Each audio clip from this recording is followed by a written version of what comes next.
Be me, 27. Decent job, decent apartment, decent looks. But in my head, that all added up to above average. I worked in marketing for a mid-sized skincare company. My manager said I had presence, and I liked that word. It sounded like authority without having to say it. My apartment was a one-bedroom in a renovated building downtown. Fake wood floors, stainless steel appliances, just modern enough that I could take mirror pics without embarrassment. I wasn't rich, but I looked like I was doing well, and that was half the game. And because of that, I thought dating should come easy. If I was ambitious, independent, and educated, the right men would line up. My mom raised me on her own after my dad left. I was 8 when she told me, he gets to walk away, and I have to fix what's left. She worked double shifts at a medical billing office, came home late, kicked off her shoes, and said things like, "You can't depend on anyone. Even love has an expiration date." It wasn't said with bitterness, just practicality. She'd survived on her own, so I grew up believing that was the goal. By college, that belief turned into something bigger. I remember sitting in a crowded auditorium during a women's leadership talk. The speaker said, "Strong women intimidate weak men. Never shrink to make them comfortable." People clapped. I did too. It felt empowering, like we were rewriting the rules, proving something. That line stuck with me for years, so whenever a guy wasn't interested, or pulled back, or acted unsure, I'd just think, he's intimidated. That became my comfort sentence. I met him at a co-worker's birthday dinner. It wasn't a big event, just 10 of us around a long table at a small gastropub downtown. Everyone was talking over each other, trying to be the funniest one in the room. Adam wasn't trying to. He didn't need to. He was just comfortable, the kind of guy who could make people laugh without performing. When the birthday candles wouldn't light, he leaned back, smirked, and said, "That's the universe telling you 30's enough, Jenna." Everyone laughed, even her. He had that kind of delivery, calm, low voice, says something once, and people actually listen. He didn't dominate the room, but you noticed him. He sat next to my co-worker Jenna, who was the one throwing the dinner. At some point, she leaned over and said to me, "You know, you'd actually like Adam. He's got his life together. Quiet now, but he's got potential." I raised an eyebrow. "Potential how?" She shrugged. "Owns his condo. Good job. Doesn't blow his money on dumb stuff. Just solid."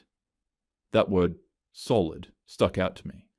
I'd never thought about solid as a compliment. It sounded more like safe still. We ended up talking a bit when everyone started switching seats halfway through the night. He asked me how long I'd been at the company, said he'd heard my team was the one behind the last big product launch. He said it like he actually cared, not flirting, not pretending. When the bill came, he offered to help Jenna sort it out and quietly covered the tip when people started arguing about who ordered what. No big gesture, no brag, just did it. At first, I didn't even think much about him. But later that night, after everyone had gone home, I got a text. "Hey, you seemed cool. Want to grab dinner this week?" I stared at it for a second, wondering if I should bother. I was between situationships anyway. The last guy had just ghosted after 2 months of half-hearted dates. So I figured, why not? He seemed normal, grounded, and honestly, I was a little tired of games. So I said yes. We went to this Italian place near the river. Dim lights, checkered tables, the kind of spot where couples celebrate anniversaries. He got there early, stood up when I walked in. He wasn't flashy, grey button down, clean shaven, good posture. He smiled like he actually meant it, not like he was trying to sell me something. We ordered pasta and wine.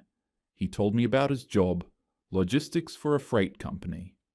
"It's not glamorous, but I like it," he said. "So like shipping stuff?" I asked. Yeah, coordinating routes, managing drivers, problem solving all day. Some days it's chaos, some days it's smooth. Feels good when things move right, sounds structured, I said, trying to sound interested. He grinned. That's the point. I like routine. You can't build anything if every day's a surprise. That line stuck out to me, not because it was deep, but because he said it so matter-of-factly. He wasn't trying to impress me. It was just who he was. He asked what I wanted out of life. I gave my usual line. I'm focused on work right now. I'll probably start my own brand in a few years, maybe something creative on the side. I just don't like planning too far ahead. He nodded slowly. That's fair. I used to think that way too, but now I kind of like planning ahead. Makes me feel like I'm steering the ship, not just floating. What do you mean? I asked, half curious, half trying to keep the conversation going. He said, like, I want to buy a house in the next year or two. Not a big one, just something I can fix up. I've been saving for it since I was 22. I've got a 5-year goal to start my own small fleet. Maybe 10 trucks total. Enough to keep me busy, not burned out. I remember swirling my wine and thinking, that's practical. No grand dream about changing the world, no story about disrupting industries, just something safe. Part of me respected it. Another part thought it sounded small. I asked, you ever think about traveling? Like, seeing more before you settle? He smiled. Sure. I take a trip every year. Usually simple. Hiking somewhere quiet, renting a cabin, stuff like that. I laughed. You mean not Bali or Paris? He shrugged. Too crowded. I'd rather be where I can actually hear myself think. He wasn't trying to be profound. That's just how he was. Grounded, unbothered. I noticed he asked more about me than he talked about himself. Things like, what got you into marketing? And do you actually enjoy it, or is it just what you're good at? No one usually asks that. Most guys just nodded through whatever I said until it was their turn to talk. Still, something about his calmness made me restless. He didn't flirt, didn't brag, didn't try to fill every silence with words. He just sat there, steady, easy, and it weirdly threw me off. When the check came, he paid without any big gesture or awkward pause. Just handled it. Then he walked me to my car. Thanks for coming out, he said. I had a good time. You're easy to talk to. Maybe next time I'll pick a fancier spot. It was a nice line, said casually. No pressure. But in my head, I thought, next time. We'll see. Still, when I got home that night, I didn't delete his number right away, and before falling asleep, I caught myself replaying little details. His tone when he said steering the ship. The way he'd listened like what I said actually mattered. For a second, I wondered if I'd misjudged him. Then I told myself not to overthink it. He was nice, but nice wasn't supposed to be enough.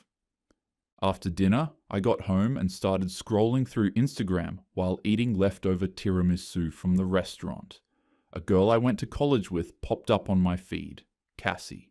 She wasn't ugly, but she was plain. Same hairstyle since senior year, posts about her dog, still lived in our hometown. But there she was on a yacht with a man in a tailored shirt and expensive watch. The caption said, "He treats me like gold." I opened his profile. Finance job, big house, luxury car. I stared at them for a long minute, not even jealous at first, just confused. Her? Really?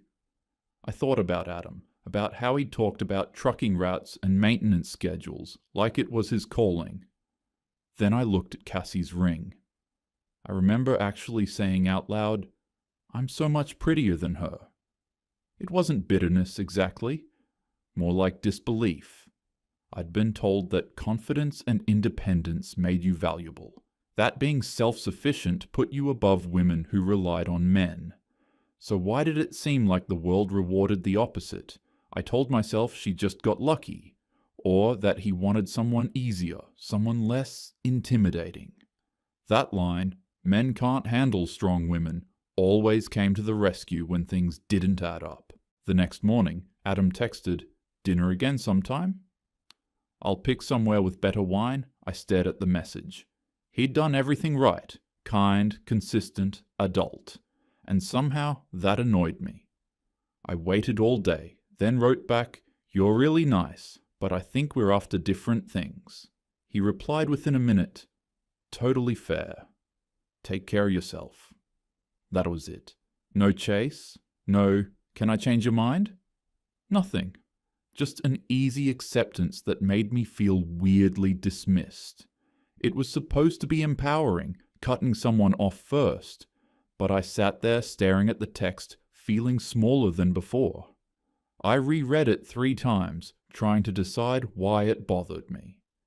Maybe because he hadn't fought for me. Maybe because the power I thought I had only worked when men wanted me more than I wanted them.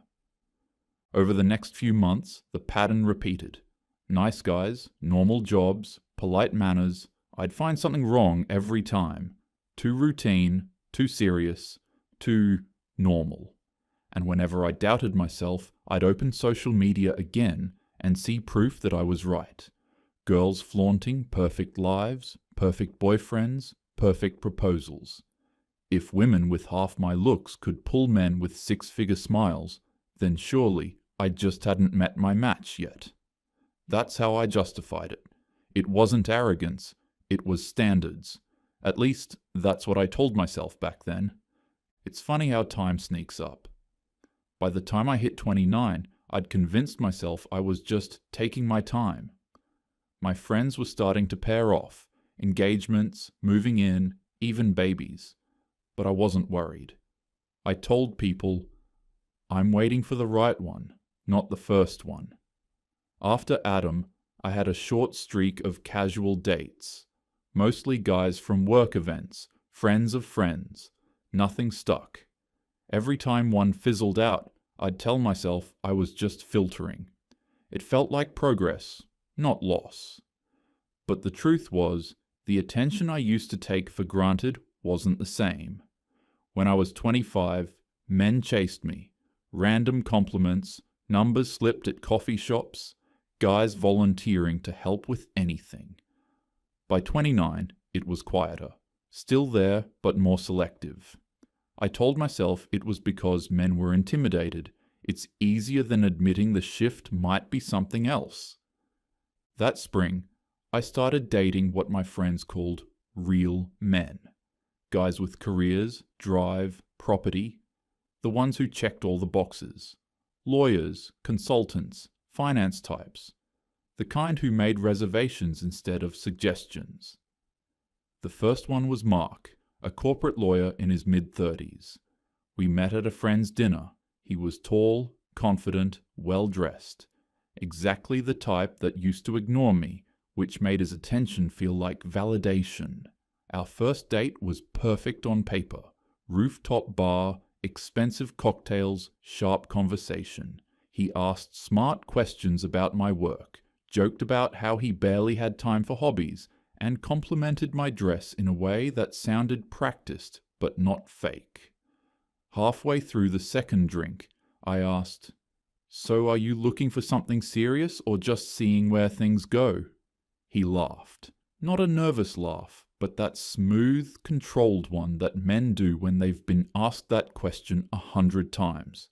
He said, "Honestly, I like being single right now. Relationships are heavy. I travel a lot." You know how it is, I nodded like it was fine. But something about how easily he said it made my stomach twist. He wasn't lying, he wasn't rude, he just wasn't offering anything. When we left, he gave me a quick kiss and said, "You're cool. Let's hang again sometime." Then he texted a week later at midnight, "You up?" "I'm near your place." I didn't reply, but I stared at it longer than I'd admit. Then came Alex, a guy from a local networking event, early 30s, owned a gym chain. Good looking, charming, said all the right things.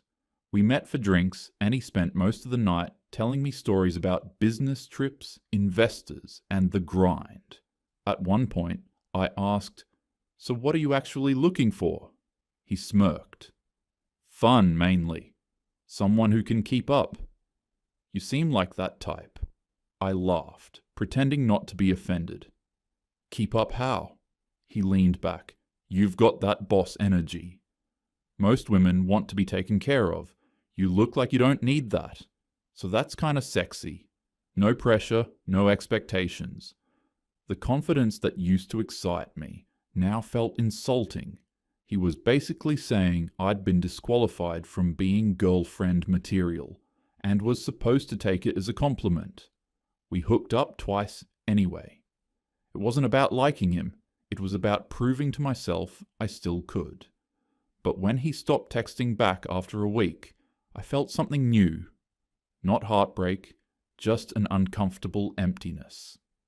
After that came Dylan, an entrepreneur type who loved talking about crypto and freedom lifestyles. We went on 2 dates. The second one ended with him saying, "You're cool, but I'm not in a relationship headspace right now." I wanted to say, "Then why ask me out?" But instead I smiled, said, "Totally get it," and went home. Sat on my couch, wine glass in hand, trying not to check my phone. It wasn't like I was desperate for a relationship, that's what I kept telling myself. But it was hard not to notice the pattern. Men who had the jobs, the looks, the confidence, all saying the same thing in different ways. "You're fun, but not the one." One night, I went to dinner with Jamie again, the same friend who used to hype me up about standards. I told her about Mark, Alex, and Dylan. She rolled her eyes and said, "Girl, you just need someone who can handle you." "These guys are intimidated," I nodded, but this time it didn't feel as convincing. I asked, "Then why do they keep dating women who don't have half my drive?" She looked uncomfortable, stirred her drink, and said, "Men are weird. Don't overthink it." That's when I realized the advice we'd built our confidence on. "Men can't handle strong women" was starting to sound like an excuse instead of a truth. Still, I brushed it off. Maybe I just hadn't met the right one yet. Maybe the next guy would get it. That's what I told myself driving home that night, trying not to notice how quiet the phone was, how every man I wanted seemed to see me as temporary. Weeks turned into months, and then a year. Work stayed the same, nights out got fewer, the group chats quieter. Somehow, life just settled. Without really changing. It's 2025 now. I'm 31. And lately, I've started noticing something I never thought I would. The quiet. When I was younger, there was always a low hum of attention around me. Compliments, invitations, glances when I walked into a room. Even when I wasn't looking for it, it found me. Now it's fading. At first, I thought maybe I was just busy. New projects at work, less time to go out. But the silence feels different. Heavier. Even regular guys, the ones who used to hover in the background, barely look anymore. They're polite, friendly, but detached. I'll catch one looking, then instantly turning away like it's not worth it. It shouldn't bother me, but it does. Especially because I haven't changed that much. I still take care of myself, still dress nice, still work out. If anything, I'm better than I was at 25. So why does it feel like the market's moved on without me? The weirdest part is what replaced it. My group chats are full of screenshots now, not of dates, but of ads. AI companions, digital girlfriends, virtual intimacy. At first, we all laughed about it. Then one of my guy friends, Sean, brought it up at dinner. He said, "You'd be surprised how many guys are trying that stuff. It's not even creepy anymore. The tech's insane." I rolled my eyes. "So you're telling me men are replacing women with robots?" He shrugged. "Not robots. Just easy versions. They listen, they don't argue, they look how you want. It's like emotional DoorDash. The table laughed, but I didn't. Later that week, I saw it for myself. I was texting a guy I'd met at a coffee shop. Normal dude, early 30s, seemed interested. We messaged a few days, planned to grab a drink. Then, out of nowhere, he said, "Hey, I'm gonna be honest. I'm kind of focusing on work and my AI thing right now. It's easier I read it twice." Thought it was a joke. He was serious. That word, easier, stuck with me. Men didn't used to want easy. They used to chase challenge, mystery. Now they're opting out? I told myself it was just a phase. Some trend like crypto or NFTs. All hype, no longevity. But a part of me knew it wasn't that simple. A few weeks later, my friend Jenna invited me to a get-together. Just a backyard barbecue. A mix of old faces from work and college. I almost didn't go, but I figured it'd be nice to be around people. When I arrived, someone I hadn't seen in years was there. Adam. I froze for a second when I recognized him. He looked almost the same, maybe leaner, sharper, dressed casually, but there was something about the way he carried himself that I didn't remember. Calm, confident, settled. He spotted me first. "Hey, long time." I smiled, pretending to be surprised. "Wow, hey. I haven't seen you since, God, forever." "Yeah," he said, easy grin. "Been busy." The business took off. I laughed. "You still doing logistics?" "Yeah," he said. "Expanded the fleet. We're national now. Couple offices out of state. Keeps me on my toes." I blinked. "Wait, national?" He nodded like it was no big deal. "Yeah, it's been good. Built it from the ground up." Before I could respond, a woman walked over. Soft-spoken, maybe late 20s, wedding ring catching the light. She smiled. "Babe, they're starting dessert." He nodded, put a hand lightly on her back. "Be right there." Then he turned back to me. "Good seeing you, though. Glad you're doing well." And just like that, he was gone. The rest of the night passed in a blur. Music, laughter, faces I barely registered. I sat off to the side, pretending to check my phone. Another ad popped up. She listens. She cares. She's always there. A perfect digital woman smiling back at me. I stared at it for a while, then locked the screen. Driving home, I couldn't stop thinking about Adam. How calm he sounded. How content his wife looked. He'd built the exact life I used to call boring. The kind I thought I was too good for. Now it looked peaceful. Even the average guys move differently these days. No chasing, no effort, just polite distance. Crazy, these losers actually got lucky. Somewhere along the line, the balance shifted, and I hadn't noticed. I told myself I didn't care, that I still had time, that men like him weren't rare. Just rare for now. But as the streets blurred by, one thought kept repeating. Maybe I was the one who couldn't be handled. The radio hummed in the background. A commercial came on. Real connection, without the risk. I laughed under my breath, but it didn't sound funny anymore. Later, lying in bed, I realized the quiet had never been this loud. I still had my looks, my career, my independence, everything I thought mattered.